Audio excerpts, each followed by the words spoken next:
Je me suis trompé, excusez-moi. Tac, tac.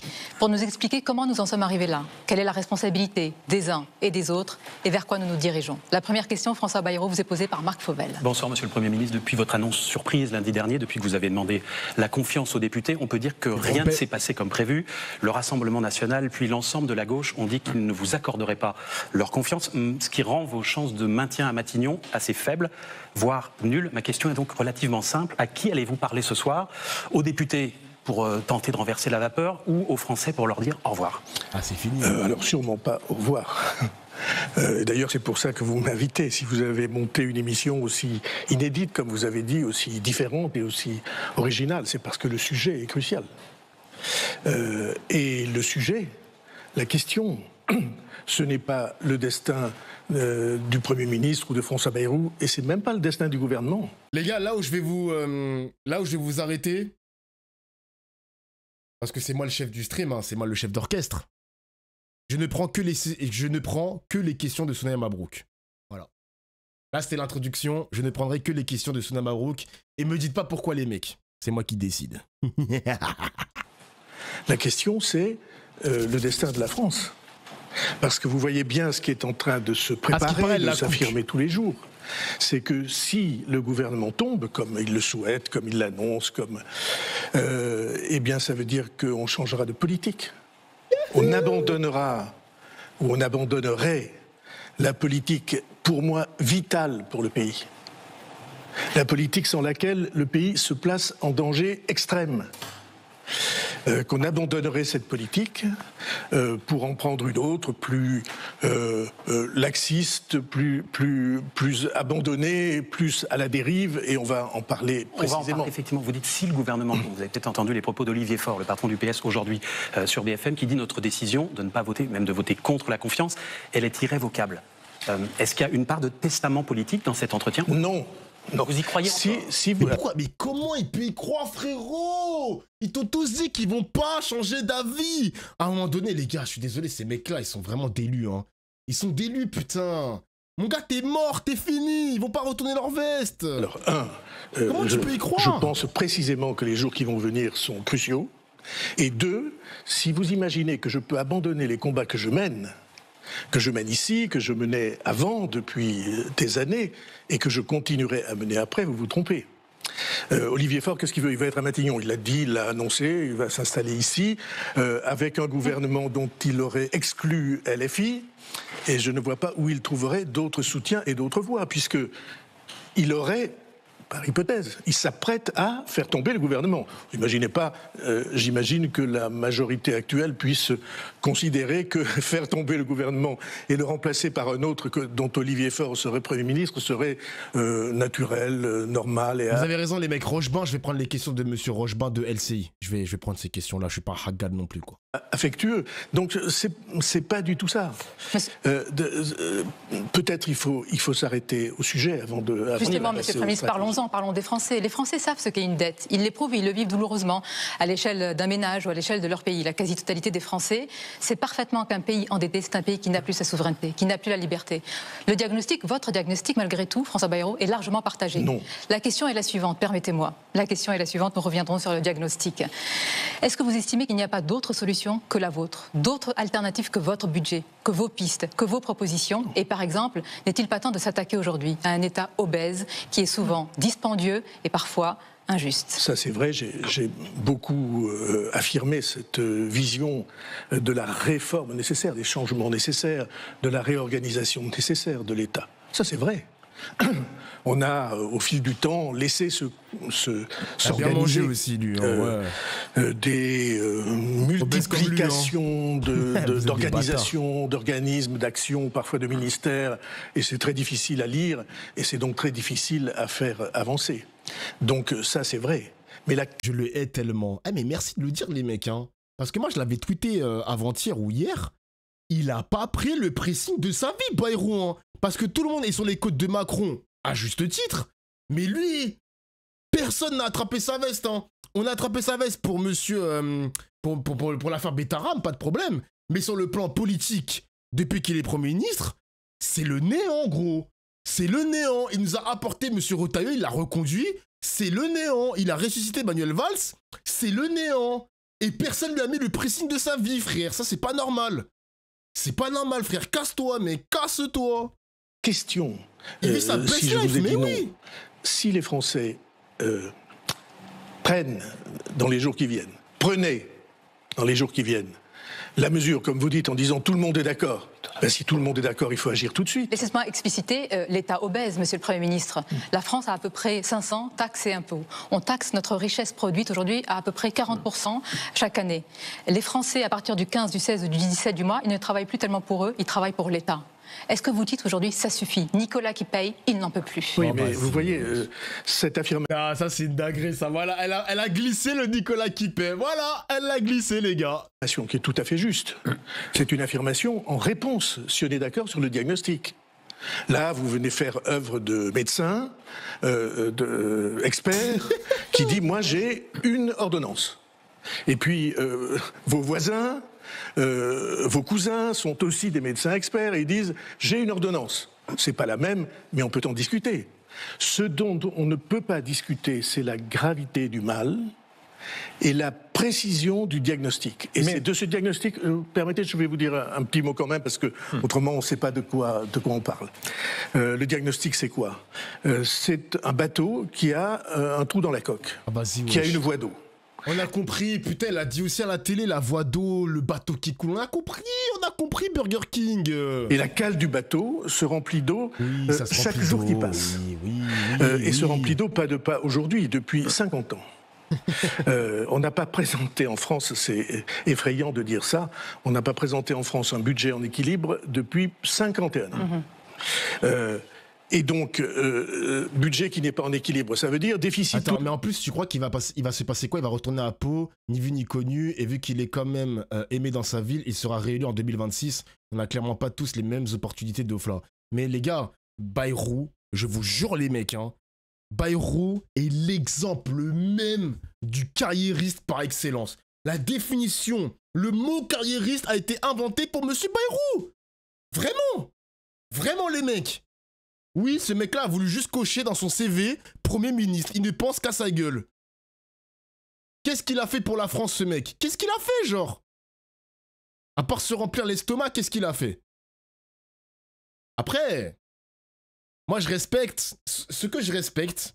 Parce que, vas-y, c'est un peu le côté maléfique de la politique. En fait, ce que je respecte, c'est que dans ce monde de requins, il y a quand même un mec qui a réussi à convaincre le président de la République de le prendre. Le président, il a fauté. Il l'a nommé, il a gagné, il en a fait carrière. Qu'est-ce que je te dise? C'est du House of Cards, les mecs. On est littéralement dans le House of Cards. Qu'est-ce que vous voulez que je vous dise? Bien joué, hein? Bien joué à lui. Tous les ans. Et c'est comme dans un ménage. Quand on a un déficit, il faut aller emprunter à la banque pour payer le déficit. Et on en est arrivé à une accumulation, je parle d'eau dans la coque, à une accumulation 3350 milliards d'euros. Je rappelle, milliard, c'est 1000 millions. 3350 milliards d'euros accumulés. Et on en arrive au point où c'est comme à la banque, quand vous empruntez, vous devez acquitter les mensualités. Et là, on emprunte pour acquitter les mensualités. Mais Monsieur le Premier ministre, pardon, la voie d'eau continue. Il y a un chiffre qui est méconnu des Françaises et des Français et qui jette un doute, pas sur vous. Vous avez toujours dit qu'il faut économiser davantage, mais sur l'État. Pendant cette année où, en théorie, on demande des efforts aux Françaises et aux Français, l'État non seulement n'a pas maintenu, mais n'a pas baissé, mais a augmenté la masse des salaires de la fonction publique, des agents de la fonction publique. Ça paraît cette année, excusez-moi. 6,7%. Pendant l'année précédente. Oui, c'est ça, mais enfin, vous étiez déjà là aux affaires fin 2024. Non, excusez-moi, je veux bien que vous me voyiez partout, que vous m'imaginiez en tout temps, mais j'ai été nommé dans cette c'est le gouvernement que vous souteniez déjà, bien sûr. Le 13 décembre. Mais c'est le gouvernement que vous soutenez déjà. Monsieur le Premier ministre, pardon. À TF1, vous avez eu cette formule sur les inconscients en disant ceux qui disent « t'en fais pas Simone ». Oui. Mais ça, c'est t'en fais pas Simone. C'est l'État qui dit t'en fais pas Simone quand on dit, pardon, on continue à augmenter la masse salariale. C'est dire aux gens, faites un effort mais nous ne le faisons pas. Et encore une fois, c'est pas contre vous, c'est pas polémique, mais comment croire que ça va changer? Expliquez-nous comment c'est possible. C'est pas une association de boulistes, c'est la 7e puissance économique du monde. Il y a bien un ministre, il y a bien un haut fonctionnaire qui a vu ce chiffre, plus 6,7%, et qui s'est dit, c'est pas possible. Eh bien, ces augmentations, elles s'expliquent simplement parce que les années précédentes ont été des années d'inflation. Le Covid et puis la guerre en Ukraine, l'explosion des coûts de l'énergie, l'inflation qui a suivi, a fait que dans les 2 années précédentes, tout d'un coup, l'inflation a monté. Les crises n'expliquent pas tout, monsieur le Premier ministre. Vous n'avez pas une part de responsabilité ? Honnêtement, en tout cas, le camp présidentiel, plus 1000 milliards de dettes depuis 2017, ça fait 8 ans. Madame, l'arrivée d'Emmanuel Macron à l'Élysée. Je vais répondre précisément sur 2 points. Le premier, part de responsabilité. Tous les opposants, sans exception, exigeaient qu'on fasse plus, sont montés à la tribune. Vous hochez la tête parce que vous les avez vus, sans exception. Ils montaient à la tribune pour dire mais c'est pas assez, ça ne suffit pas. Et deuxièmement, votre formule laisse entendre que c'est les gouvernements qui dépensent l'argent. C'est pas vrai? C'est l'État, là. C'est l'État. Non. Ici, c'est l'État, oui. Non, ce sont les Français à qui on a mis à disposition pour les retraites. Attends, il est en train de nous accuser d'avoir dépensé l'argent de l'État, là. C'est de notre faute si on a endetté l'État. Et attends, il se fout de ma gueule. Non mais pitié, genre. Non mais pitié le chat. Genre, je vous en supplie. Il a osé. Il a osé nous accuser. Une immense somme. Et vous savez que j'ai déployé des trésors de, je sais pas quoi, d'ingéniosité pour que ce chiffre apparaisse. Les retraites, ça coûte à l'État entre 40 et 50 milliards par an. Deuxièmement, pour la Sécu. Troisièmement, pour aider les entreprises. Non pas pour les entreprises elles-mêmes, mais parce qu'une grande partie de ces sommes sont faites pour que des Français qui ne pourraient pas trouver un emploi, on appelle ça l'abaissement de charges, soient reçus. C'est clair. Mais les Français le disent, dans les sondages, ils sont inquiets, ils le disent tous, et avec des réponses, des taux très très élevés, ils veulent de l'action. La question maintenant, c'est le choix de votre méthode. On peut s'interroger, monsieur le Premier ministre. Je ne vais pas vous laisser aller trop vite sur ce sujet. Il est 18h10, on a un peu de... Tu fais du cinéma, Doflin. Comment ça, je fais du cinéma? Alors déjà, je te permets pas de me parler sur ce ton, mais c'est quoi le problème en fait? Et par contre, les gars, c'est une dinguerie. Vraiment, c'est une dinguerie, Bayrou. Comment ce mec-là, il se fout de notre gueule, genre. Non, parce que le mec, il parle pas de la fraude fiscale. Le mec, il parle pas des milliards qu'on a donnés aux entreprises qui ont soit augmenté leur salaire, soit fait des investissements à perte. Et d'ailleurs, il y avait un reportage de France Télévisions avec François Hollande, avec le crédit impôt compétitivité, où il y avait 200 milliards d'euros qui ont été donnés, non, 100 milliards d'euros qui ont été donnés aux entreprises en échange de 1 million d'emplois. Il n'y a eu que 100 000 emplois. Ils ont fait quoi de l'argent, le reste? Les entreprises, ils ont fait quoi? Non seulement Hollande a gavé les grands patrons, mais en plus de ça, sur le premier mandat de Macron et le deuxième mandat, ils ont continué à gaver les patrons. Mec, franchement, on se fout de notre gueule. Et aujourd'hui, on a un François Bayrou qui nous explique... C'est un match d'acteur, mais de quoi tu parles? C'est qui, lui? Et maintenant, on nous explique que c'est de notre faute. Genre, c'est notre faute, là, cette situation, c'est de notre faute. Vous vous rendez compte, les amis? On se fout de notre gueule, genre. Pitié. Il a pas honte de dire ça. Tu veux quoi? Genre, qu'est-ce que tu veux, frère? Bien sûr. Un burger mais beaucoup de Si rien n'est fait, le bateau va couler, dites-vous. Non, ça n'est pas ça que je dis. Il faut qu'on illustre ce qui se passe. Les Français, l'économie française, tous les ans, ce qu'on appelle la croissance, on produit un peu plus que l'année précédente. On produit 50 milliards de plus. Et produisant 50 milliards de plus, on crée 150 milliards de déficit. Et d'ailleurs, ouais, ça a été dit, Klopp, excuse-moi, 211 milliards d'euros donnés aux entreprises sans un suivi. Ça a été expliqué, en fait, on a ce qu'on appelle le secret fiscal. Le secret fiscal, c'est le fait que l'État n'a pas un regard sur l'entreprise qui a reçu l'argent de l'État. L'État ne peut pas voir comment l'entreprise a géré son argent. Donné par l'État, genre le secret fiscal. Oui, oui, les amis, oui. C'est abusé, genre. produit 50 milliards de plus, 150 milliards de déficit. Intéressant. La dette, ça fait quoi? Ça veut dire qu'il faut rembourser tous les mois, tous les ans, des sommes qui deviennent de plus en plus... Les Français le savent, Non, Monsieur le Premier ministre. Ils le savent. Vous apparaissez aujourd'hui comme un lanceur d'alerte, pardonnez-moi. En quoi ce n'est pas une fuite en avant? En quoi ce n'est pas courage, fuyons, alors que le 8 septembre, la messe semble déserte? Vous voyez, cette formule-là, les Français le savent. Si les Français... Les entreprises recrutent en interne pour faire croire artificiellement à l'État qu'elles créent de l'emploi et ainsi touchent des milliards d'euros d'aide chaque année. En fait, le problème, et c'est là où le communisme doit un petit peu intervenir, à force d'offrir trop de liberté individuelle, même sur l'entreprise, le fait de percevoir des aides sans avoir un droit de regard sur l'entreprise, secret fiscal, on aura un problème, les amis. On aura un problème.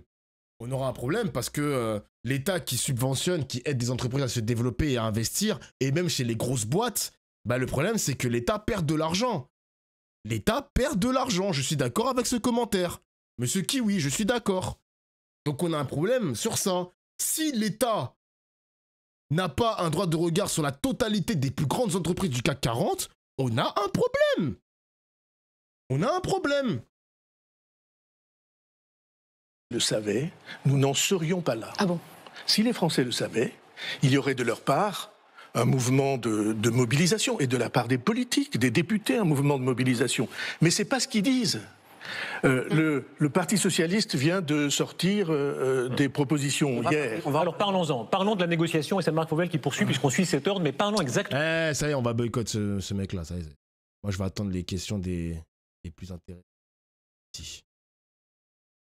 Pardonnez-moi, je chiffre. Est-ce qu'on peut parler? Non. Il y a une question importante que vous évitez depuis le début de cet entretien, pardonnez-moi, j'insiste, c'est celle de la responsabilité. Vous avez parlé des députés. Vos députés MoDem, M. Bayrou, ont voté tous les budgets déficitaires depuis 2017. Eh bien... Vous-même, vous avez porté au pouvoir et accompagné, et vous avez eu un rôle actif, un président de la République qui a aujourd'hui précipité la dette. 1300 milliards depuis 7 ans. Si je remonte à une autre époque, Monsieur le Premier ministre, à une époque pas si ancienne, un ancien président de la République, Nicolas Sarkozy, a bataillé pour le non-remplacement d'un fonctionnaire sur 2 partant à la retraite. Et à l'époque, je me souviens très bien, vous aviez dit, ce n'est pas comme ça qu'on va trouver des économies. Ma question est simple. Vous nous dites aujourd'hui en sincérité et en vérité que vous avez lutté contre la dette, mais vous avez voté pour la dette. Alors n'êtes-vous pas responsable de la situation en tant que les autres, Monsieur François? Alors si vous croyez que vous allez, avec le sourire et gentiment, m'entraîner à ne pas répondre à la question que j'avais proposée... Je n'osais pas solliciter une réponse à ma question à laquelle j'allais proposer une réponse, et puis je vous répondrai après. Précisément. Ou pas les 44 milliards d'euros d'économie.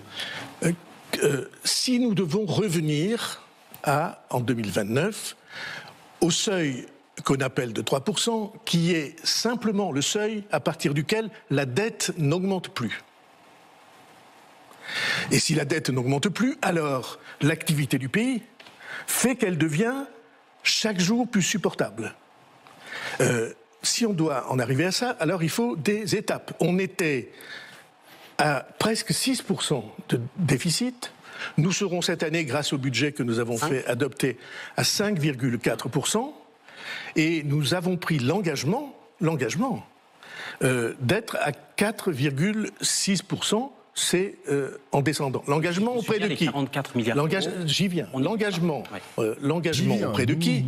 L'engagement auprès de nos partenaires européens. Nous étions, vous vous souvenez bien, vous avez fait des titres et des émissions là-dessus, nous étions placés en déficit excessif. Et puis, grâce au travail que le gouvernement que j'ai la chance de conduire a proposé, alors Bruxelles a dit « Maintenant, vous pouvez sortir parce qu'il y a un scénario crédible. » Et les 44 milliards, c'est à peu près, si vous me disiez 42, je peux arriver à imaginer qu'on trouve... Non, mais je ne veux pas... C'est l'ordre de grandeur, en tout cas, on a compris. Oui. L'ordre de grandeur, c'est la marche que nous devons suivre pour que notre pays sorte de la malédiction immédiate de la dette. Monsieur le Premier ministre, et si on ne fait pas ça... Malédiction. Alors vous me dites... Je reviens, vous me dites, les Français le savent, mais je vais répondre... La parole est crédible si on comprend je vraiment vais répondre à la question que vous avez posée. Vous avez dit Nicolas Sarkozy a bataillé. C'est un exemple. Non, c'est pas un exemple. C'est le président de la République qui a conduit une politique qui a créé plus de 1000 milliards de dettes en 5 ans. Comme les autres, tous ceux qui ont été au pouvoir. Et vous-même, à la tribune de l'Assemblée, l'avez dit. C'est vrai que mademoiselle Sonia Mabrouk qui encense M. Sarkozy. Sarkozy, c'est 1000 milliards de dettes en plus. Hein, donc excusez-moi, mais voilà, c'est bon. C'est pas fou, quoi. D'ailleurs, les amis, il y a des trajectoires sur la croissance des pays membres de l'Union européenne. Par exemple, la Pologne, il y a une prévision de 3% pour la Pologne. Pourquoi? Bon, déjà, le taux d'emploi, il est en hausse, avec des salaires qui augmentent. Donc, tu vois, on parle encore une fois d'augmentation de salaire. Mais ce salaire, ce pourcentage en plus, il est réinjecté dans l'économie directe, dans la consommation. Les gens consomment plus. Encore une fois, Mélenchon, il veut essayer de copier ce modèle-là, pas forcément celui de la Pologne, mais plus celui de l'Allemagne. Si tu augmentes le SMIC, en espérant que tu ne vas pas épargner, il faut que tu consommes. Il faut consommer. Ça va relancer l'activité économique française. Je ne dis pas que c'est un pari qui va forcément être gagnant, mais la Pologne, la croissance augmente. L'Espagne, c'est pareil. L'Allemagne, c'est à 0. La France, c'est à 0,8.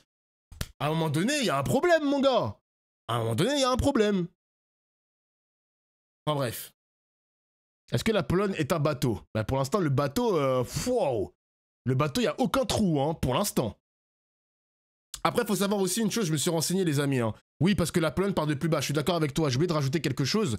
C'est qu'en fait, la Pologne est le premier bénéficiaire net des fonds européens. Vous savez que il y a pas mal de contributeurs. Par exemple, nous, la France et l'Allemagne, c'est les plus gros contributeurs, mais ça se répartit à travers les autres pays. Il faut savoir que la Pologne aussi a beaucoup de main-d'œuvre d'Ukraine, donc il y a aussi une attractivité dans les entreprises, une attractivité partout, ça investit aussi sur les énergies renouvelables. Ça bouge en Pologne, hein, ça bouge. Donc, félicitations à la Pologne. Je vais pas sucer le pays non plus, t'as capté. Mais ils ont réussi à investir correctement, dynamiser le pays correctement. Ils ont réussi à avoir des politiques intéressantes. Félicitations à eux. L'Espagne, c'est la même chose. Félicitations à eux. Voilà. Félicitations. On verra où est-ce qu'ils vont finir derrière, mais félicitations. Vous avez le droit de dire comme les autres. Ouais. Mais vous contestez que M. Hollande et M. Macron n'ont pas augmenté la dette? M. Hollande, parce qu'il a vous-même l'avez dit à la tribune de l'Assemblée, M. Bayrou. Tout depuis, écoutez-moi bien, parce que je l'ai déjà, depuis 1974. Pourquoi vous avez voté tous les gouvernants. Pourquoi vous votez? Pourquoi les ont Je n'étais pas à l'Assemblée nationale depuis 15 ans. Je crois qu'ils vous obéissent au doigt et à l'œil, non, si je me permets. Après, il abuse, Bayrou, parce qu'il est vraiment responsable de ça. Là j'aime bien le karaté de mademoiselle, parce que François Bayrou, faut pas oublier le chat, c'est l'un des alliés les plus fidèles du macronisme, et depuis 2017. Donc, excusez-moi, la trajectoire de la France, c'est aussi de sa faute, hein. C'est aussi de sa faute. N'oubliez jamais, les amis, que Bayrou est le plus fidèle allié du macronisme. Ne l'oubliez jamais. Ni oubli, ni pardon. Il se doit à l'œil, ce sont des parlementaires estimables. Tout à fait. Pour un grand nombre d'entre eux, brillants, en tout cas respectables. Et puis je suis très content qu'ils soient là, parce que c'est comme une famille politique. Et donc, pourquoi est-ce que les gouvernements successifs ont voté? Parce que les Français le demandaient. Parce que quand Nicolas Sarkozy... Ce n'est pas audible aujourd'hui de dire que c'est aux Français. Ça n'est pas audible pour vous, mais c'est audible pour eux. Monsieur le Premier ministre, pour la plupart des Français, oui, absolument. C'est parce qu'ils étaient... Parce que Nicolas Sarkozy, il a eu à faire face à une crise terrible qu'on a appelée la crise des subprimes, c'est-à-dire la crise financière internationale, et il a fait du quoi qu'il en coûte. Et le président Macron, il a fait, lui aussi, le choix, au moment du Covid, qu'on ne laisserait tomber personne. Mais il a eu raison de le faire. François Bayrou, la courbe, on la voit depuis 74-75, vous le disiez, elle monte. Ça ne sert à rien de dire c'est la faute à Tartampion ou à Tartemuche. En réalité... C'est la faute à tout le monde. À la faute à tout le monde, si vous voulez. Donc, vous appelez l'opinion à témoin. Et maintenant, la suite s'écrit avec les partis et d'une façon ou d'une autre. Il va falloir une forme de compromis parlementaire. Est-ce que vous prenez d'abord le mot compromis ? Oui, moi je trouve que c'est beau le compromis. Alors parlons-en, s'il vous plaît. Mais je ne suis pas sûr que ça soit possible. Attendez, discutons-en. Pour la première fois, on n'a pas reconnu François Bayrou. Vous êtes un centriste, c'est une espèce très particulière, les centristes. Vous êtes en général des manœuvriers redoutables, qualité ou défaut. Et là, par exemple, vous avez laissé passer un été de manière assez étrange, c'est-à-dire que les oppositions, et même parfois certains dans votre camp, disent pourquoi est-ce que pendant un été entier, alors qu'il fallait préparer le terrain, tout à coup, là, au début, à la rentrée, vous dites urgence. Vous êtes gonflé, si je puis dire. Parce que je suis venu chez vous... Vous êtes gonflé, carrément. Pour expliquer le contraire. Oui, mais Madame Le Pen dit, je lui ai écrit, elle m'a- montre même, elle dit, voilà, lettre du 25 juillet. Elle m'a Et écrit- elle dit, vous ne lui répondez pas. Excusez-moi, j'ai reçu la lettre de Madame Le Pen. Elle a dû arriver dans les services le 29 juillet, c'est-à-dire que arrivé sur mon La faute bureau, à la poste. le lendemain. Non. Bon, c'est bien, 25 et 29, c'est bien. L'avez-vous lu? L'avez-vous lu? Ben, je l'ai lu. Je vais vous en parler si vous le voulez. Vous avez répondu? Mais Mesdames et messieurs, hein, on est en 2025, ça s'envoie encore des courriers à la poste. La meuf, Marine Le Pen, elle aurait pu tweeter, elle aurait pu en parler à la télévision, ça s'envoie encore des courriers, frère. Mais c'est quoi cette France rabougrie, gros? C'est quoi cette France à l'ancienne? Ça s'envoie des mails à la poste, pitié, genre. Alors qu'une session extraordinaire, tu le demandes à la télévision, tu en demandes par la voie de Twitter, je sais pas, gros. Je sais pas. À la limite, elle a son tel. Non, mais à la limite, peut-être qu'elle n'a pas le bras assez long pour avoir le téléphone de François Bayrou, mais tu utilises au moins des moyens de communication faciles d'accès comme Twitter et les médias pour interpeller le Premier ministre. C'est quoi ça? C'est normal, frère. C'est un sketch, ce gouvernement, en fait. C'est un sketch, ce pays. je n'ai pas répondu. Je réponds, j'ai l'intention de la rencontrer et je la rencontrerai cette semaine. Elle n'est plus en vacances, comme vous l'avez sous-entendu. Ben, heureusement qu'elle était en vacances. Mais vous comprenez, monsieur, vous étiez en vacances aussi. Vous comprenez, monsieur le Premier, vous comprenez, monsieur le ministre, Non, la puissanté. Répondez-moi. Expliquez-nous ce paradoxe. Comment vous voulez rassembler le pays, les Français, sur un sujet aussi grave, et en même temps vous dénigrez des oppositions que vous estimez. Mais mais vous êtes formidable. Je n'ai dénigré personne. Vous étiez en vacances. Vous étiez en vacances. Vous étiez en vacances. Le seul qui n'était pas en vacances, c'était moi. Donc le seul adulte responsable de cette classe, c'est vous. Mais j'ai pas dit adulte responsable. Essayez de ne pas caricaturer. On a devant nous des problèmes. Ouais, Sonia Mabrouk, elle est là pour éteindre. Elle est là pour... Non, c'est trop de folie. Qui sont des problèmes majeurs qui sont Mais dans justement, les livres c'est sérieux, d'histoire. pardon, de et qui traiter avec les tombent partis. dans Ce sont des grands partis de la aux République, enfants. que ce soit d'ailleurs le RN, que ce soit LFI, que ce soit tous les partis de cette Assemblée. Vous avez toujours dit, je les respecte tous. Oui. Ça n'est pas très respectueux, disons les choses. Ce qui s'est passé là n'est pas très respectueux, que vous ne traitiez pas, que vous ne répondiez pas Bien, écoutez, à leurs objections. Ils ne sont pas très respectueux non plus. Monsieur Bardella dit que c'est parce que vous faisiez la sieste que vous n'avez pas répondu. Je dis que qu'ils étaient en vacances. Ouais. J'ai eu les dirigeants du Parti Socialiste, directement ou par personne interposée, à la même date, à peu près le 30 août, et ils partaient en vacances. J'ai Là, eu vous avez Monsieur parlé à Guedj. Madame Le Pen. Là, vous J'ai eu avez Monsieur parlé à Madame Guedj Le Pen, là, qui ces m'a derniers dit- jours. Non, je n'ai pas parlé directement, mais nous avons reçu la réponse, et Monsieur Guedj dit, mais... Jérôme Guedj, c'est l'un des négociateurs du parti. Écoute, Député de l'Essonne. je ne suis pas à Paris, je ne vais pas y être pendant longtemps, je pars je sais pas où. Putain, quand je reviens du Japon, les amis, je vais essayer d'organiser un stream avec Bompard. Je vais essayer. Je vous promets rien, le chat, hein. Je vous promets rien. Mais j'avoue que là, ça m'a un petit peu chauffé d'inviter des hommes politiques pour commenter la situation politique française, là. Ça m'intéresse. Putain, comment il se fait cook, sa mère. Waouh. Wow, la joue verbale, mon gars. T'avais besoin de ça, bordel. L'étranger, et Olivier Faure était aussi. Mais vous vous rendez compte à quel Monsieur le Premier, à quel putain, il me point faut Au-delà des Coquerel, polémiques. on devient bizarre de considérer que, faudrait parce que Coquerel. j'ai osé mentionner que tout le monde était en vacances, je peux en attester. Au-delà des À Paris, il polémiques n'y avait qui personne. éventuellement Et donc, franchement, c'est la moindre des choses. On a tout le temps s'ils veulent négocier. Alors, il reste 8 jours, vous 8 reconnaissez quand Non, même que c'est pas très du très tout. court. Pas du tout. Vous voyez, c'est précisément Vous- ça. vous Il reconnaissez reste pour négocier plus d'un mois. Mais la d'un question, oui, Oui, mais à condition que les à députés condition de accordent leur rapporter confiance. des votes. mais Oui. la question, excusez-moi, vous voyez bien qu'on met le doigt, on arrive au doigt précisément sur l'épicentre de ce qu'est en effet un choix historique. Négocier, ça n'a de sens que si on est d'accord sur le diagnostic. Mais qui ne l'est Vous pas? recevez, c'est Que si on est d'accord sur le constat. Ben, Vous écoutez, recevez ne les dites pas chefs ça. de parti, c'est une semaine importante. Vous avez parlé de négociation. Est-ce que cette semaine qui s'ouvre, ce sera de la négociation? S'ils le veulent, oui. Alors on y va sur les mesures. Pardonnez-moi, Monsieur le Premier ministre, mais vous allez en discuter de cette copie budgétaire. Sur le fond des mesures, il y a une mesure qui cristallise les oppositions. 80% des Français y sont hostiles. Il s'agit des 2 jours fériés supprimés. Travailler gratuitement 2 jours de plus. Ils trouvent ça injuste. Alors, est-ce que vous pouvez nous dire ce soir que vous êtes prêts à faire un geste? Mais c'est pas à faire un geste. Bien sûr que je suis prêt, je l'ai dit 10 fois, y compris le 15 juillet. Ça veut dire concrètement Attendez, quoi? mais je Mais vous reprends. voyez, c'est pareil. Bayrou, il sait que la proposition est extrêmement impopulaire. Pourquoi tu le proposes à la télé pour ensuite dire je suis prêt à négocier? Ferme ta gueule alors. Ferme ta gueule, frère. Tu prends la parole pour annoncer quelque chose pour ensuite rétropédaler. Mais ferme ta gueule. Je sais pas. Mais les gars, c'est moi qui suis fou, c'est le monde à l'envers. On est d'accord que là, le gouvernement, c'est tous des clowns, genre. Bah, c'est pour faire passer tout le reste. Non, bah non, frérot, quand même, là, c'était la ligne rouge. Évidemment, il y a d'autres lignes rouges derrière, mais en partant du principe. Parce qu'au final, les amis, regardez. Au final, regardez, écoutez-moi bien. Bayrou, il a pris 8 motions de censure. 8 ou 9, je sais plus exactement. Sur les 8 motions de censure, il n'est pas tombé. Il aurait pu peut-être passer le budget. Peut-être. Peut-être. Mais frérot, quand tu viens en plein mois de juillet annoncer qu'on va retirer 2 jours fériés, évidemment que le RN, qui sont pas majoritaires, mais ils sont énormément, ils sont nombreux, évidemment que le RN va t'attraper à la gorge. Ils vont évidemment t'attraper à la gorge, frérot. Qu'est-ce que tu racontes? Un truc de ouf. Tu crois qu'on allait zapper ça ou quoi, mec?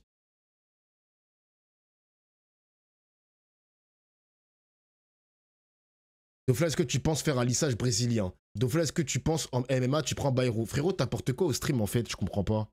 Genre, parce que depuis tout à l'heure, tu spams le message. Dofla, tu penses faire un message brésilien. Un lissage brésilien. Qu'est-ce que t'apportes au stream?